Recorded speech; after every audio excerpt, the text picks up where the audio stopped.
What's up, guys? There is a new update to 2024 that I will be going over. You can see there's a bunch of miscellaneous as well as bug fixes that I'm going to cover, only the important ones, and then there's map changes such as Inferno. So let's get right into it. Let's look at the changes on Inferno first. So over here towards top banana, this wood here got taller. So previously it was much shorter, so any CTs going like this, depending on what agent you have, the Ts could see over it and see your head. Over towards long, there used to be a bench right here, and that's now removed, but don't worry, you can still jump on top of this wood pallet. And then also towards long, this archway did increase the height of it. This cone above Mexi has now been removed, and voila, it is gone. Let's recap the Inferno changes with these really nice pictures from Jackie Esports.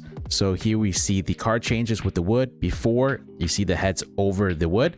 After, the head is below the wood. And here it is from the opposite view, head over, and then after, head under. There's the bench. Before, after, gone. And then the clutter on banana has been removed somewhat. We could see here mainly the pots, and that's the main thing that I noticed. We've also got clutter removed in middle, and we see that the pots and then the cone is removed before and after. Thank you, Jackie. Spawn points got changed on all maps besides Ancient. So for example, on Mirage, this is now what these spawns look like. So there will be new instant smokes for majority of the maps. So make sure to subscribe as I will be covering that. If we look at the overpass CT spawns, here are the 5 new spawns. As you can see, these first 4 front are no longer possible to spawn in.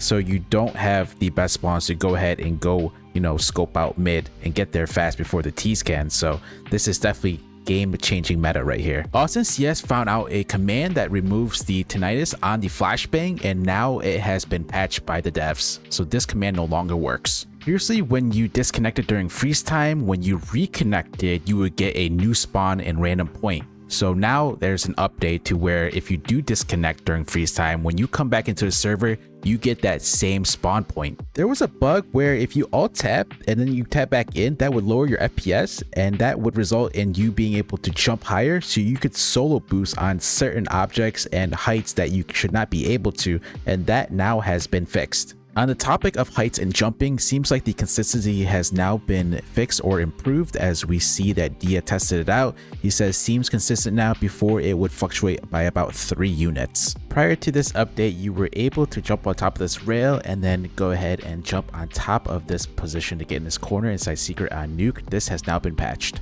If you unalive yourself and get kicked from the CS2 competitive mode for doing so, you're going to be issued a cooldown, so be careful in doing so. Whee! Weapon switches sometimes got ignored by the server, and now it has been improved and fixed. So those were the main updates. Let me know what you think about today's update, and make sure to subscribe to stay up to date with the latest CS2 updates.